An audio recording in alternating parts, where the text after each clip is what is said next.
हबीब अकरम साहब, स्टार्ट करते हैं आपसे। सर, पूरा दिन आपने ऑब्जर्व किया, यकीनन आपने भी वोट कास्ट किया होगा। कैसा वोटर्स टर्नआउट कैसा देखा, लोगों में जोशो खरोश कैसा देखा, और अब तक का आपका एनालिसिस क्या है?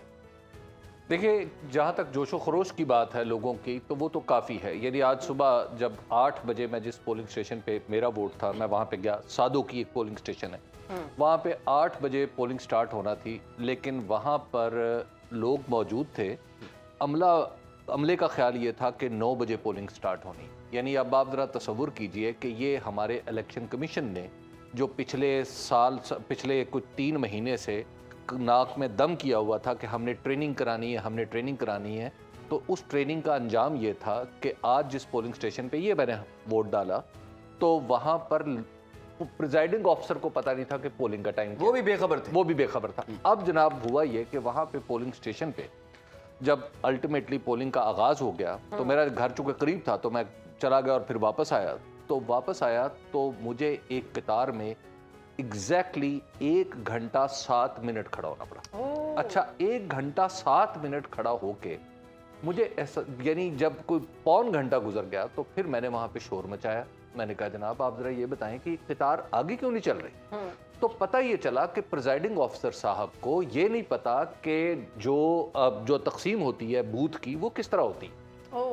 यानी कौन सी लिस्ट जो है उसको बूथ नंबर 1 अलॉट करना है, और कौन सी लिस्ट है उसको बूथ नंबर 2 अलॉट करना। ठीक है। अच्छा, फिर वहाँ पे जनाब मुस्लिम लीग नून के कुछ तजर्बाकार लोग मौजूद थे, और वो बिल्कुल ऐसे ही काम कर रहे थे जैसे इंतखाबी अमला काम करता है।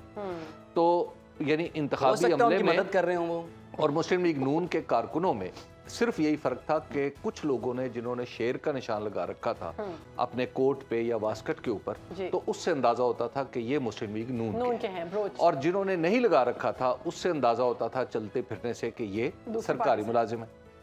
अब खैर, जब मैंने उन प्रिजाइडिंग ऑफिसर साहब से फिर मैंने पूछा कि जनाब ये बताइए कि आप कभी पहले प्रिजाइडिंग ऑफिसर रहे?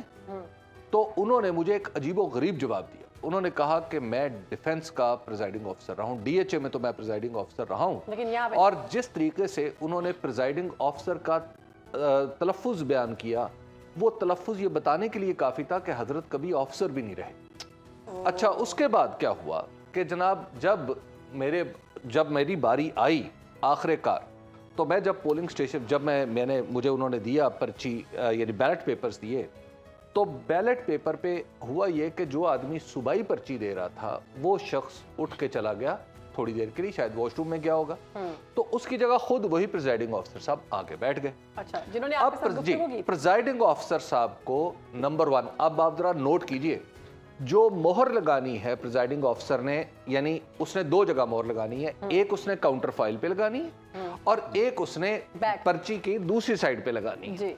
उन्हें यह नहीं पता था कि ये मोहर सीधी किस तरफ से है एग्जैक्टली। और उसके बाद क्या हुआ, उन्होंने कहा कि जनाब अब वो बार बार साथ वाले से पूछ रहे हैं, जो पोलिंग ऑफिसर है, जो गालिबन पहले भी पोलिंग ऑफिसर रह चुका था, क्योंकि उसकी जो चाबक दस्ती थी ये जाहिर कर रही थी कि इसे इसका काम आता है। तो प्रिजाइडिंग अफसर साहब उससे पूछ रहे थे कि ए मोहर किवें सीधी होनी है यार, ए दस। अच्छा नहीं, अच्छा फिर वो दे देते थे, तो वो मोहर, वो जो 9 खानों वाली या जो खानों वाली मोहर है जो आपने लगानी होती है, वो नहीं दे पाते थे। और वो अच्छा, फिर वो बंदा अंदर जाता था, फिर वापस आता था, बोर नहीं पे, ओह अच्छा बोर भी लगा। अच्छा, अब ये थी सूरत हाल वहां पे। अब जनाब ये है मेरा अपना जाती तजुर्बा। सही। उसके बाद फिर मैंने कुछ तहकीक शुरू की, तो मुझे पता चला कि बहुत सारे पोलिंग का अमला जो है हमारे कागजों में, अब इलेक्शन कमीशन चूंकि एक दस्तूरी इदारा है, हमारी अदालत उज़्मा भी कहती है कि दस्तूरी इदारा है, तो हमें तो बड़ा एहतराम है अपनी अदालत का भी और अपने इलेक्शन कमीशन का भी। लेकिन अब मैं ये जरूर अर्ज करूंगा, पाकिस्तान के एक शहरी के तौर पे, एक इलेक्शन कमीशन के साबिक सेक्रेटरी बैठे हुए हैं और एक वकील साहब बैठे हैं, तो लिहाजा मैं महसूस करता हूँ कि मैं महफूज हाथों में। तो के इलेक्शन कमीशन ने ये जो ट्रेनिंग कराई है, इसका ऑडिट भी करवाना चाहिए। जबरदस्त, इसका ऑडिट हो और पता चले कि ABC ये आए थे ट्रेनिंग में, नंबर 1। नंबर 2, पैसे कितने खर्च हुए, ठीक, क्योंकि हमने 22 अरब रुपया, आपको पता है, इस 22 तकरीबन को 40 बिलियन रुपीस की महंगे तरीन इलेक्शंस हैं। अच्छा, इतने ये पैसे जो हमने मेरे आपके टैक्स से गए हैं, ये हबीब साहब आपकी जाने हबीब साहब यूथ जो है वो मियां साहब ने भी नारे लगवाया कि जी कितने नौजवान हैं, तो सारे एक उन्होंने बुजुर्ग की तरफ इशारा कर दिया था और बाद में कहते नहीं सॉरी ये बुजुर्ग है। हो सकता है उनका दिल जवान हो सकता है उनका दिल जवान हो।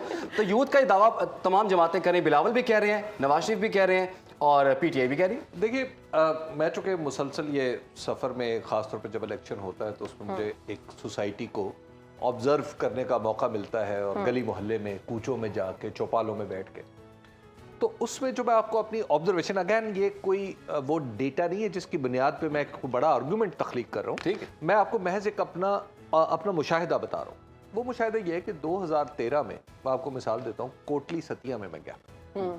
कोटली सतिया में मेरी ख्वाहिश थी कि कोई नौजवान मिले और मैं उनसे बात करूं, लेकिन नौजवान वहां पे ना होने के, क्योंकि सारे के सारे लोग पिंडी में काम कर रहे थे, कुमरी में काम कर रहा था, तो नौजवान जो थे, आप किसी भी देही इलाके में आप चले जाते 2018 में 13 में, तो आपको नौजवान बहुत कम नजर आते थे, क्योंकि सारे के सारे लोग जो थे वो बाहर थे। सही।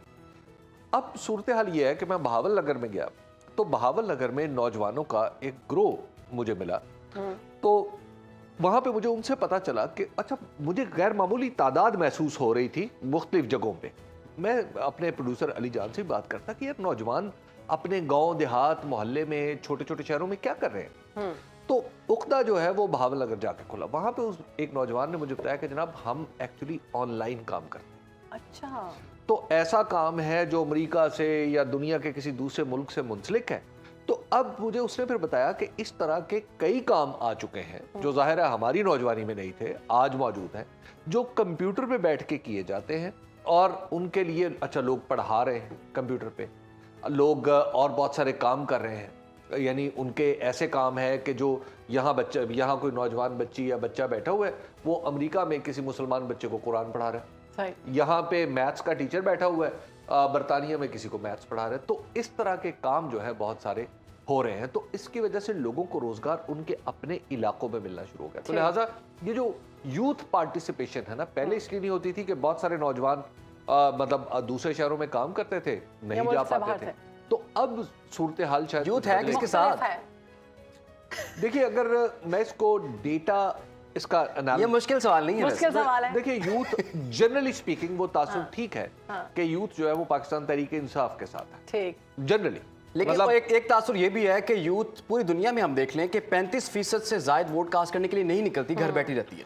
देखिए, यूथ का मसला सिर्फ घर बैठना नहीं है, मैंने वो भी अर्ज किया ना कि एक जगह, मिसाल के तौर पे हमारे बहुत सारे दफ्तर में काम करते हैं लोग, कोई समुद्री से आया हुआ है, कोई उकाड़ा से आया हुआ है, मैं खुद सरगोधा से आया हूं, लेकिन मेरा वोट यहाँ पे शिफ्ट हो गया, मेरे बेटे का वोट अब भी वही है। तो देखिए, इस तरह की चीजें आपको ये फेस करनी पड़ती है ना बड़े शहरों में। तो अब अगर ये कहें कि जनाब जो यूथ है उसने जाके समुद्री में जाके वोट नहीं डाला या उकाड़ा जाके वोट नहीं डाला, तो ऑब्वियसली इट्स एग्जैक्टली। और जिस तरह की मुश्किलात का सामना पेश आ रहा है, एक घर में अगर लोग मौजूद हैं तो किसी का हल्का कोई और है, किसी का हल्का कोई और है, हल्का तो जनरली एक है, उसमें ये प्रॉब्लम आ रहा है कि पोलिंग स्टेशन एक है, पोलिंग स्टेशन मुख्तलिफ है। अब मैं यहाँ पे एक हल्के में वैदत कॉलोनी में गया हुआ था, वहाँ पे एक पोलिंग स्टेशन है साइंस कॉलेज का जी। तो वहाँ पे मुझे, अच्छा, वहाँ वो एक कॉम्प्लेक्स है, तो लिहाजा वहाँ पे 3-4 पोलिंग स्टेशन इकट्ठे